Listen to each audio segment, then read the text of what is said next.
Oh, yeah. Yes, yes, you don't stop. Big John, come rocking the short shot. What's going on, everybody? Welcome back. Fastest show in MLB, absolutely freaking anywhere. You know it. Who am I to gird them in sugar? Your host, the big man with the big mouth and the big apple, Big Johnny Stud. Big Johnny Stud coming to you worldwide from Brooklyn, New York. As always, we coming out the chair as always. It's baseball's version of 300. Yeah, we see nice. Walk you right in. Walk you over to the pit. Size 12 Birkenstock right to the chest, where we give the books nothing but take from them everything.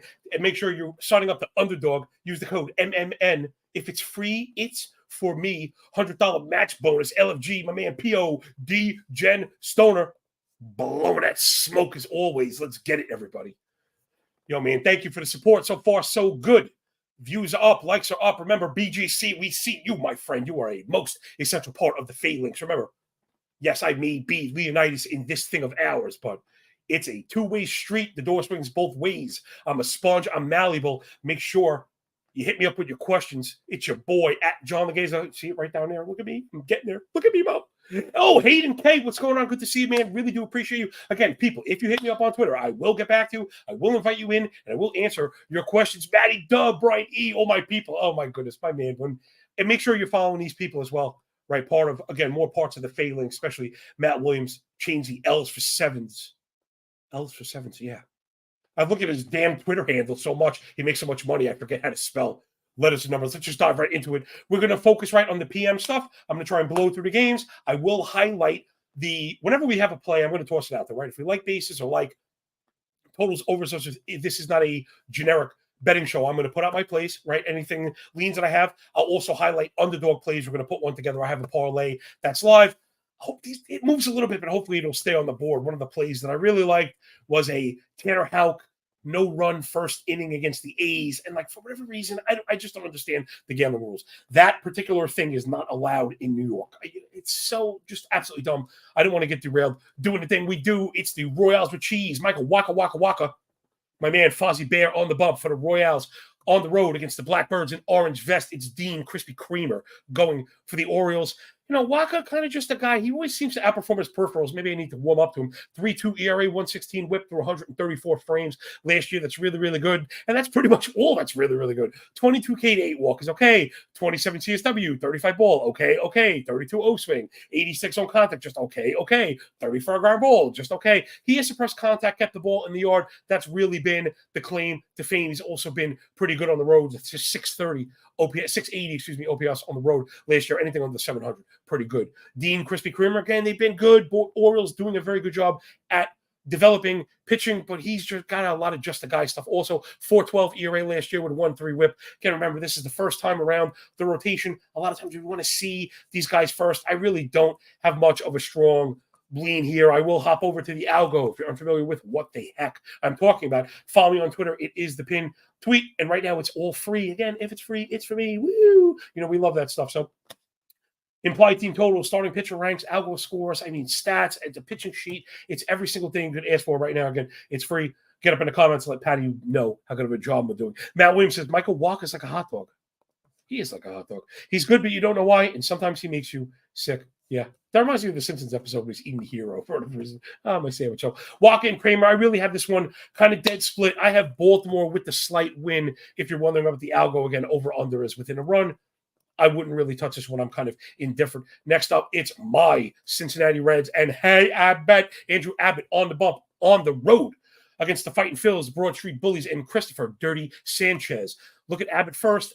Man, he's been a real mystery case because I like the big upside. I like the swing and miss stuff. We haven't really seen come to fruition because of a little bit of lack of control. 3.87 ERA was very good, but the 1.32 whip last year. Expected ERA at 3.9. Okay, the Sierra at 4 from 26% K to 9% walk. The KBB at 17, pretty good, but not great. 37% ball rate is going to get you in trouble. He misses a bit too much, puts too many balls in the air. And when you pitch in Cincinnati, he's in Philly today, but that's a little bit of a bandbox. Also, that can be how you get into trouble. The home run rate, not crazy, but the input stats are there for him to get kind of into trouble, I would say. On the road, he struggled last year as well, which is kind of the opposite of what we expect when you pitch in Great American Small Park. But a 302 batting average allowed, 832 OPS allowed on the road for Abbott.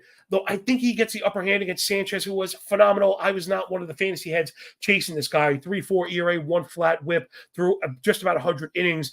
I mean, the Desperate stuff is really good. The K rate, 20% KBB because the walk rate was just excellent. So I think anytime you're looking at Sanchez, you could look at him for an under walk prop. That's the kind of guy. I don't think that one was listed, but that's something that we would definitely like. Again, the Underdog menu is kind of fluid and it's always moving. So you don't always get to choose. But where I think you make up for it is that because of the parlay thing, you get standard pricing. And a lot of these, even like the juiced ones, 0.75 payout is a minus 141. Usually those are like 185 and other bucks. So not to promote them just because they are sponsoring the show right now, but that is the edge to playing Underdog. Matt's got Reds getting a half a run through 5. Yeah, I'm with you. Let me just check the algo really quick because I like to kind of validate the stuff. Although when Matt's on it, you're probably not doing too bad. Reds, yeah, I have the red. I love it. +5. I have it kind of scored really dead even. So again, when you're getting the run, if you're unfamiliar, first 5 run lines getting a half run. So you can go with that if you're getting plus money. One of my favorite bets on the board. I missed the Cubs run line today, of course. Spotting a run, it was tied. Showed it was good, and then the Cubs scored 3 runs after I already lost. Like, what else is new? That's welcome to baseball betting. Next up, it's my boy, the Halos, Chase Silseth. Chase is on the case, on the road, on the bump. On the road, on the bump, on the bump, on the road. Bump at the road. Up against the Miami Marlins, those Frisky Fish and Max Meyer. This one is like the battle of, the fantasy darlings here, those kind of last round picks that no one really knows what to do with.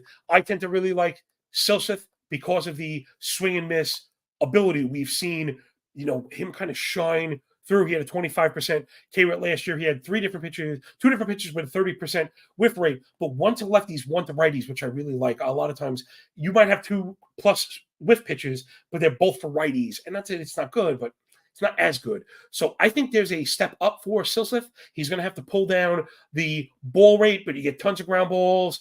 And again, he's murder on lefties, he's murder on righties, and he was excellent on the road. So I do like Silseth today. I also like Max Meyer. This one is an under. If you're following my work, I'm going to have this one out later on.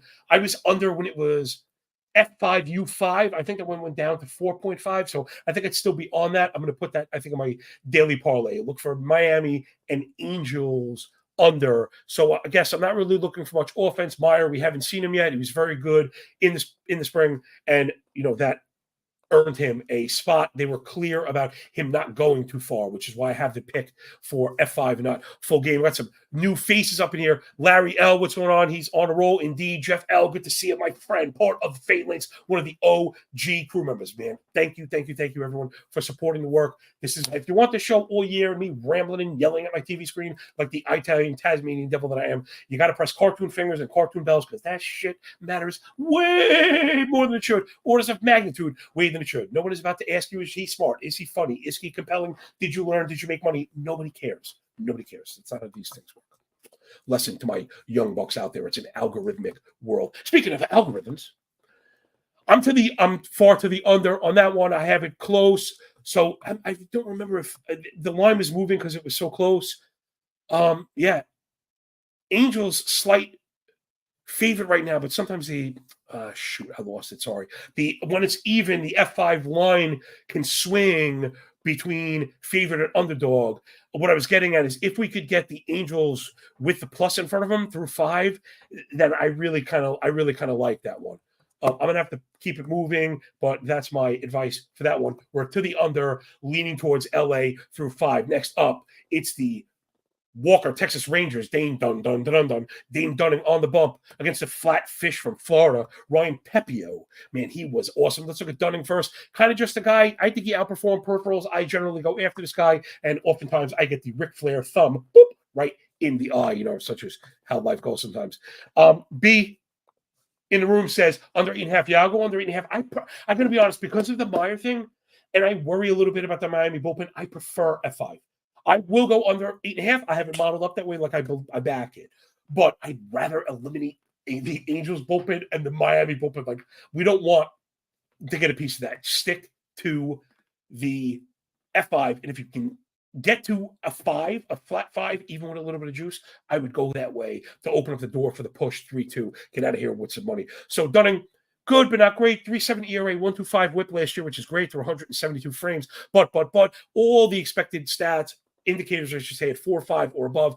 The K rate below 20, the swing and strike rate below 10, the whiff rate at 22, in zone contact rate up at 88. So he's going to be pitching to contact, and the Rays offense is a bit funky. They've been okay out of the box. Very good contact rate, also very hard to strike out. So expect a lot of balls in play. That's going to be the pathway to the Rays getting it done. Flip side, Ryan Pepiot was awesome last year. 2.14 ERA and a .76 whip through 42 innings. All the indicators back it up with a 3% walk rate, 21 K minus BB, 33% ball. Remember, we like to use ball rate over walk rate. I think it's a little bit more predictive, but combined with a 28% whiff, a lot of great stuff there, really kind of suppressing hard hits. He had a 27% hard hit rate. That's the raw 95-mile-an-hour metric that was good for a 270 ex-WOBA from Pepiot. The thing with fantasy was, how many innings are we going to get? How long is it going to go? What kind of workload? But right now, I think the wheels are up for him. When these guys are healthy, they're going. I don't know if he's going to get to 180, but that's one of the benefits of being a daily bettor is we don't really care. Is he going to go 5? Is he going to go 6? My answer is yes. You got to think the algo is going to love him because of all the peripherals. Texas offense is really good. So I have Tampa by a smidge, and I probably wouldn't take it's pretty close. So again, if you could get a minus 115 or a minus 120, I do like Pepiot greater than sign Dunning. But I have to admit, the algo really has this closer than I'd care to pay a premium for. Again, you'll find, unlike a lot of the fake and fugazi touts on Twitter that just bet, and without any kind of risk or management or any kind of thought or caring towards responsibility. While we're talking about that, check this out: rules and regulations. There we go. Rules and regulations for Underdog, and being responsible to play. And if you find yourself in any kind of troubles, you call 1-800-GAMBLER. I also would say you could reach out to me personally. What stuff means a lot to me because I don't want to be thought of as like a peddler. I know it's weird. It's a very, very thin line that responsible touts like myself are trying to toe, which is always talking about betting and always giving information, always being excited about playing, but at the same time understanding that, man, if you find yourself in any kind of trouble or you're not sure if you have the money, sign up to Underdog, get the cash first, right? Get the free cash because if it's free, it's for me. And play on paper first, right? Show that you can be profitable for a week or 2 weeks before you go live. And I think that'll save you some aggravation and you might learn something procedurally, like get some methodological lessons in there. And that never hurt anybody. If you find that you went through 3, 4, or 5 kind of buy-ins, you're going to come back to me and say, Johnny, what a lifesaver. And just right there is where that kind of pays off. So there's your first lesson incoming. Feather in the cap. Make sure you press your fingers, press your cartoon bells because it matters a lot, man. Oh my gosh, does it matter? Mark Jacobs, good to me. I love to see new faces in the crowd. Mark Jackson, excuse me, I didn't see the B. I do have glasses on, but my vision's still not that great. MIA bullpen tired, hard use over the weekend, validating exactly what I was talking about. Though if there are any fantasy people out there, I think Sixto Sanchez is going to be the closer before long. But then again, also validating the already validated point. If we're relying on Sixto Sanchez, let's not take the chances. Save your money. Why no bet better than a bad bet? Another incoming message. Remember that one? If you have $100 and you lose 10%, you're down to 90. If you win 10%, you're at 99. Idiots would say, what's the big deal? It's only $1. Smart people would say, well, you're down 1%. And if we keep doing that loop over and over and over and over, guess what? In perpetuity, you will end up with goose eggs. That means an orange in a bandana tied to a stick, and you're walking down the side of the highway. So remember, no bet better than a bad bet. Make sure that you feel very confident in your work. There's baseball especially provides so many opportunities. You should never, ever, ever, ever, ever to the 12th feel forced. All right, let's get back into the games. Rate, review, and subscribe if you learned something. All right, let's go. It's Reese's Pieces. Olsen on the bump for the Tigres, Detroit Rock City. Oh, man, I do really like the Tigers this year. That division is kind of open, and if you are into futures, right, we're doing it all here. I know it's an Underdog parlay show, but that's a decent future pick right now. I think you can still get value on the Tigers to win the Central, make the playoffs, right? Work a lot of that stuff in there. They're on the road to the Big Apple. Oh, and Sean Naya for the Mets. I mean, these new teams just through if you're following my sheet and all the stuff you saw, it went up and down like 3 times. You scrape data, and it's not saying it's not always accurate, but one of the part of my charm, I try to create a one-stop shop for degenerative MLB bettors.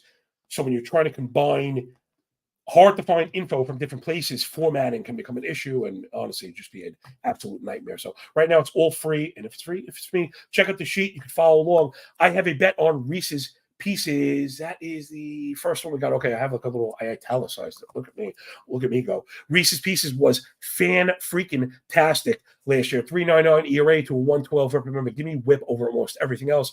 The XFIP and Sierra right at 4. 17 came on his BB, 29 CSW. And though he pitched to contact a lot, we love the ground ball profile. We like the hard hit rate, though the misses did turn into barrels.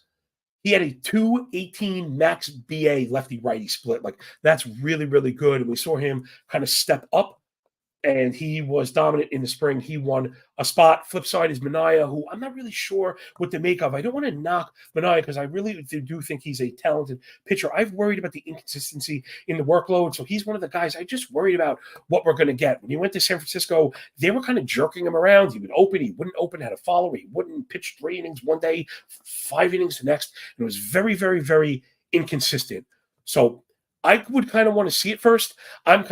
I was filibustering. This is a play that I do like that's available on Underdog. They're going under 15.5 outs for Sean Manaea. That's also the baseline prop on all your famous books. So again, if you're not just betting Underdog, you come here for all types of information. I'm going to try and pitch this as the lineup block show for the D-Gens before you put your pencils down, right? Before you dot your I's and cross your final T's, you hop over here, Mayo Media Net, make sure you rate, review, subscribe, stick your cartoon finger all the way up inside me. I guarantee you there's plenty of room in my big-ass mouth, you know what I'm saying? So I like Olsen. We're going to get to that prop in a second, but I like Manaea to go under 15.5 outs. The thought process being, I think if he gets through 5, it's considered a success. And if he doesn't and he gets roughed up, he's not going to get there anyway. Something that my boy Matt Williams, make sure you follow him. Super sharp dude. Always will talk about. He's been one of the progenitors to me of understanding and broadening. Right, I've been very popular for the F5 algo, which again, I've had a public-facing algo for years. We've been profitable every single year. But as these books expand, you need to not be, like I mentioned at the outset, being malleable, the door swinging both ways, and really being open to new information and not flip-flopping. I hate when people freaking do that. It drives me nuts, yo. Changing your mind with pertinent data is not flip-flopping. It's called critical thinking. Idiots, yo. When you change your mind without critical data, now you're flip-flopping back and forth. If you make a valid case or then admit to be proven wrong and shift on new data, like that's not flip-flopping. So I used to think these niche markets were, I not say silly, I just thought they were hard to quantify, and maybe I was making up excuses. Matt, a super sharp dude, very hard to convince me of anything, not just because I'm testadora, kind of stubborn-headed, but because I need to be sold, and very convincing stuff. So when you see 15.5, you're looking to go under. When you see really, really great kind of play, because a lot of times that 5 becomes a pull point, especially earlier on in the year with pitchers that we may have questions about. So I like Manaea. I also, like I said, I like Olsen. So where is it? Okay, the Olsen play that I like, I've got Olsen over 14.5. That was so stuck. And I was trying to filibuster myself. When you want to go under 15.5, we also like to go over 14.5, right? Managers are going to try and get their guy through 5. One, it's just kind of the baseline workload. It's also what's seen as a failure if you don't get there. And even with limited workload, it should get you there. So I like Olsen to go to finish 5. And I like Manaea to not start the 6th, right? So you see how you can kind of play with that. Mark says the 15.5 is diabolical. I've gotten into some trouble going over it. Matt is like, this has this little thing. I told you not to do that. I know. So I've been trying to just focus on those going under 15.5 when I'm looking for a hook, or over 14.5, and trying to center around that 5-inning line. Again, hat tip to my boy Matt. You'll notice I like to pump up other people. I do really believe that a rising tide lifts all ships. Make sure you get up in the comments. Man, come here with your questions. If you have stuff I'm doing wrong, you think we could improve, or you'd like my 2 cents on, boop, I gotcha. It's kind of what we do. So thanks so much for picking up what we're putting down here at the show. You got to rate, review, all that other stuff. Next up, it's the Bluebirds north of the border. Bowden Francis made the rotation on the road, on the bump against Ronald Blanco for the Astros. This one is the who knows. Right, Bowden Francis, really nice numbers last year. I think it was a mixture relieving and starting at a sub-2 ERA, sub-1 WHIP. The XFIP at 4, Sierra 3.5. I mean, really not bad. 109 stuff plus on the fastball. Control, really good at 6%, but the swinging strike was low, the whiff rate was low, the miss rate, that center box, that pink box on StatCast. Not that I like to chase that one stat, but it does help me with the tapestry. 50% fly ball, 11% barrel. So you can see where maybe those surface stats are a bit fugazi. I don't think I'm really going to be chasing. I wouldn't be chasing any overs on Francis. I don't think his distance was mentioned, but that's okay. He's at 14 and a half. So that's a guy I'd be looking to go under. So I was looking for 15 and a half to go under. 14 and a half, I don't think I'm going to go there. 4 2/3. I don't really like to go under 14 and a half. If that's still in there, feel free, or Jeff or any of the boys, parts of the OG failings, to throw in there 2 cents. Other side is Ronald Blanco. Those stats last year were Trashola, 4.5 ERA, 1.5 whip with an 8.12 OPS allowed, 12% walk, 38% ball rate, kind of validating that, right? 47 fly ball, 12% barrel, more than 2 home runs per 9. That was a nightmare for Blanco. But, big shaking butt, like the garden hose with the soapy water. And what happened to that boy? Like that kind of big shaking butt. Blanco came out. First of all, he finished last year pretty strong as a starter. He went at least 5 innings. This is like 7 starts in a row without giving up more than 3 runs in all but one. There were some home runs, right? That was the issue. But he was really great. They talked about a lot of upgrades that Blanco made in the offseason. Then he came out and shoved in spring training. And so that's another one. I don't think I want to short this guy. I had Blanco on to go over the outs, and then that got pulled. It was at 14 and a half.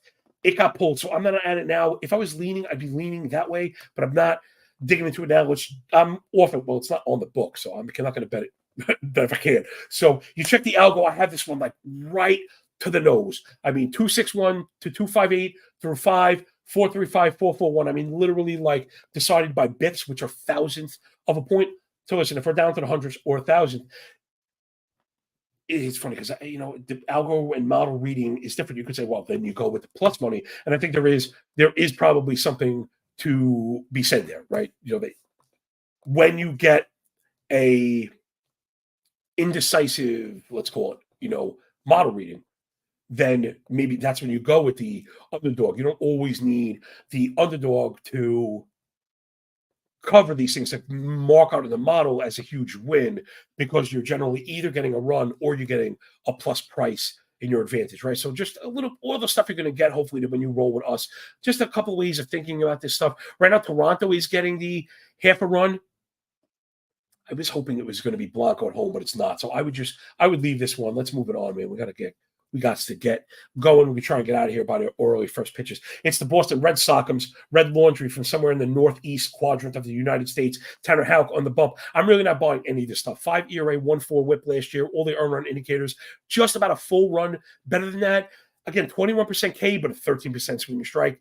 9% walk, again, not terrible. He had a 29% whiff rate, which is phenomenal, but he struggled to get ahead. I think he paid the price. We love the huge elevated ground ball rate. He also keeps the ball in the yard, 311 expected WOBA, right? Not really what you think when you see a 5 ERA 1.4 whip. So I am a fan of Houck. He's also shoved on the road going up against my boy, one of the wildest pitchers, like quite literally, he's like Wild Thing, Joe Boyle on the bump for the A's.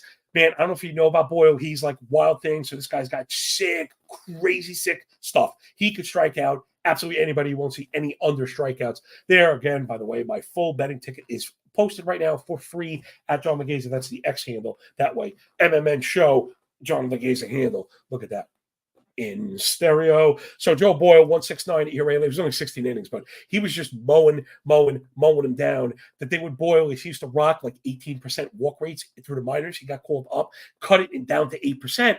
But then in the spring, it kind of showed up again. Well, he's going to be on the bump, and we're going to lean back into the track record. So give me Joe Boyle is over 2.5 walks. He's also got that spicy meet the ball next to him. So underdog, if you see the spicy pepper, that means you get a little boost. So we're going to go with Boyle over 2.5 walks. I actually wrote this to Matt and Jeff in the DM, which was, well, I figure if he's good and he's out there for 6 innings, he walked 3 batters. And if he didn't, he walked 3 batters and he got yoked out. So I tend to like these kind of backdoor plays that underdog does provide. So give me that for sure. We're going to go Boyle over 2.5 walks. We have Boyle over 2.5 walks. We need Olsen to get to 15 outs.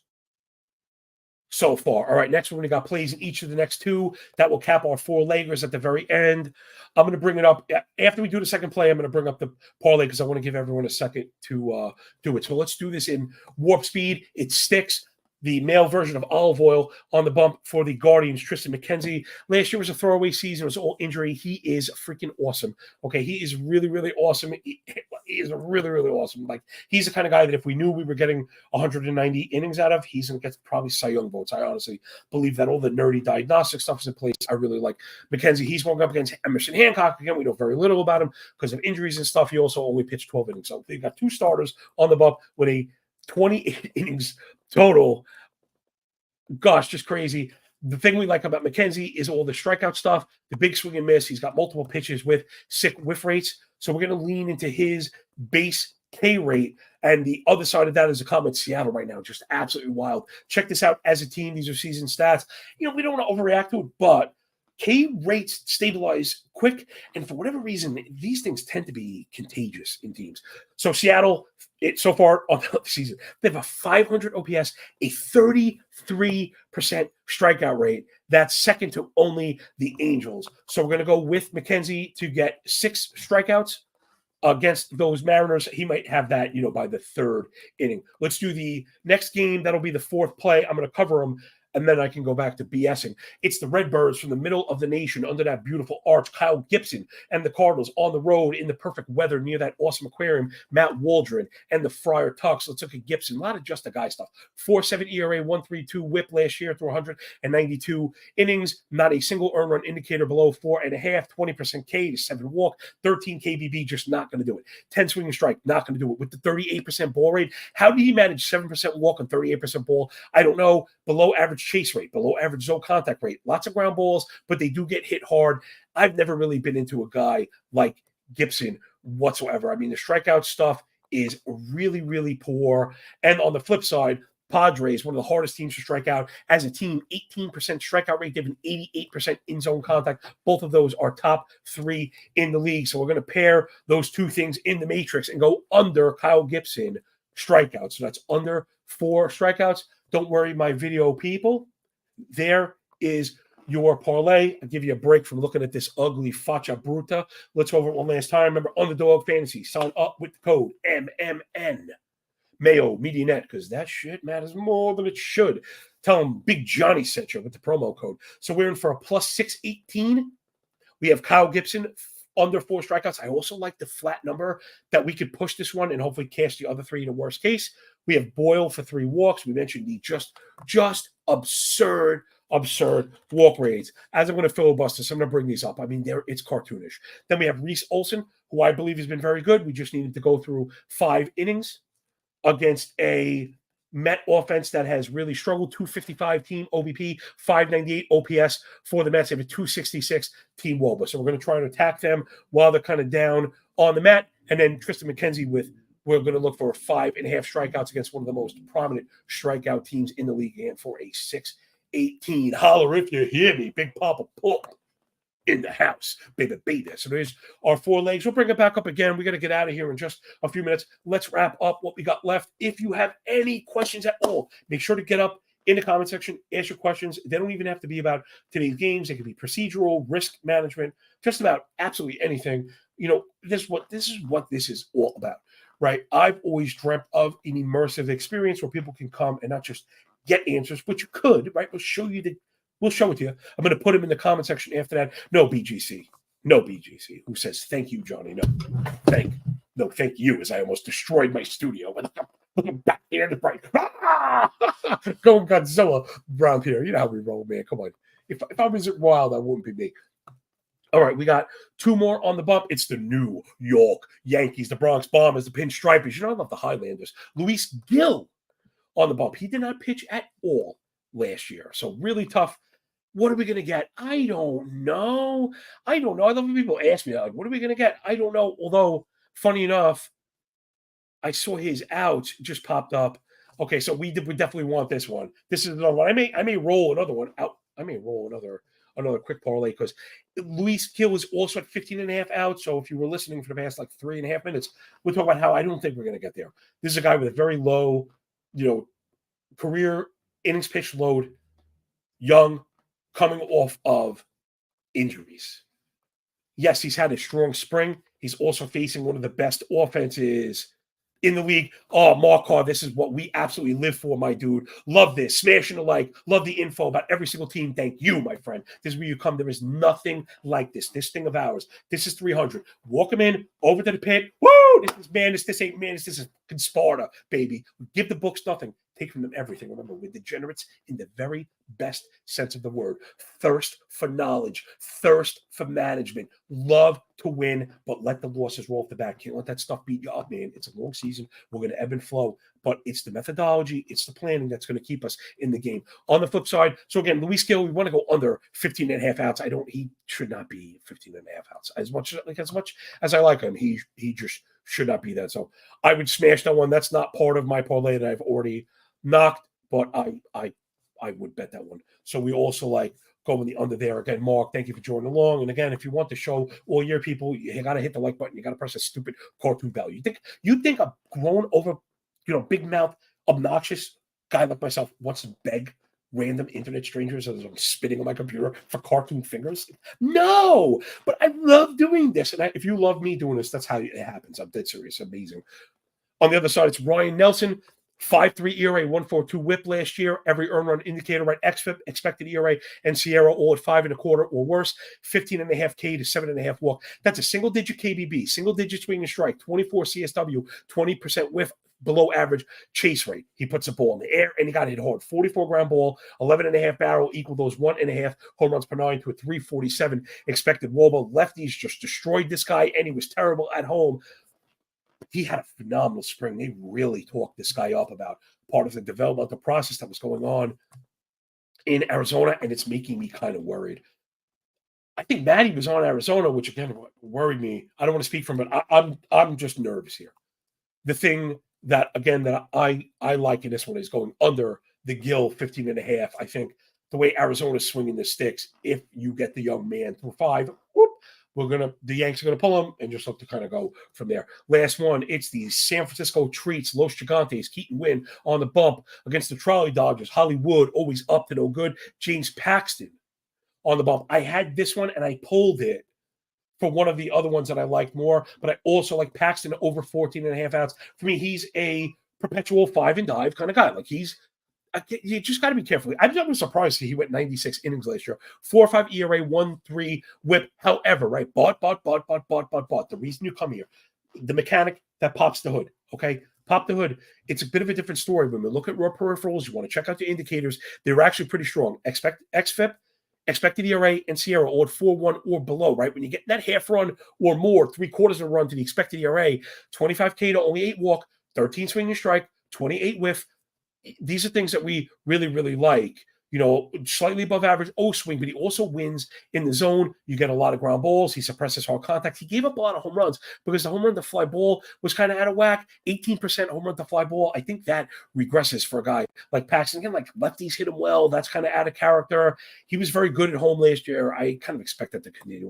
When Paxton is pitching, I usually expect him to be good. When I like Win, but it's more like a down the road kind of thing this year. I don't know exactly what we're going to get from him. So, especially when you're facing the Dodgers, you're kind of looking for more like unders, right? Like lack performance things. They were careful. Underdog was careful about not putting those up there. So I would just avoid that one. And that will do it, everybody. Bam, fastest show absolutely freaking anywhere. Oh, let's handle that one question because I promise. Hayden says favorite game Saturday, Boston, New York, or St. Louis. Let's finish this with the very last thing. Hayden, go check out my data. It's all free. Look for the ITT tab, implied team totals. I model this out every single day. Let's do it in real time. Okay, for all the listeners out there. I've got, I had Atlanta scoring 6. They scored 9. I had Atlanta as a higher scoring team. So I have Dodgers, Rays, Baltimore. It's all really kind of tight. I don't have, because we have a bad weather day, I have a lot of cold weather. Mark says home run for Mookie Betts at 5-1. I mean, he always seems like a good bet at 5-1, but home run stuff really has to kind of fall into place. So I'm really just passing because I'm kind of conservative at first, where I'm using demo cash and really betting min risks. But yeah, check out the implied team totals. Man, and if you're really sharp, we have people that bet DK posts highest scoring team of the day. And you got to get it before they start. And like, I mean, Atlanta, I had Atlanta and they're 10-1. They're at 9 runs. And like, again, cold weather day. So you have Dodgers, Rays, Baltimore. And like, I have a lot of 4.5s. Again, model reading, you don't want to overreact to small bips. So I'm sorry to disappoint you. I didn't have anybody. But Jeff does say Sheets is money. Yeah, I know. Our old producer Jay Coop is on him too, man. People just absolutely loving him. I appreciate when there are people in the industry that use them and build off my work. And you don't have to follow me. Use it as a another tool in the belt. All right, this time we're out of here. Thank you for picking up what we're putting down here at Mayo Media Net. Sign up to Underdog right there. MMN. That's the code. Johnny Legeza is the handle. Free data, free picks, free bets, every freaking thing you can handle. Remember, if it's free, it's me. That will do it. We'll check it tomorrow, 6 p.m. Please support this stupid show. My gosh, in heaven, begging sucks. But if you want this through the summer, it's the only way it's going to happen. If the one winner hits and this show ain't here anymore, that's why. Either I wasn't good enough or, I wasn't able to convince enough participation. So that'll do it. I hope you enjoyed it. Got our bets, got our parlay. I'm going to put it up on the screen one last time as we get out of here. Maybe to make that a habit. Laying it on the screen so people can fast forward to the very end. You'll see Gibson under 4 strikeouts, Boyle over 3 walks or more, Reese Olson to finish 5 innings, Tristan McKenzie 6 strikeouts. All right, everybody, remember, very last lesson, when you work this hard, it feels a lot less like luck, yo. Peace out. Enjoy your day. I'll check us tomorrow.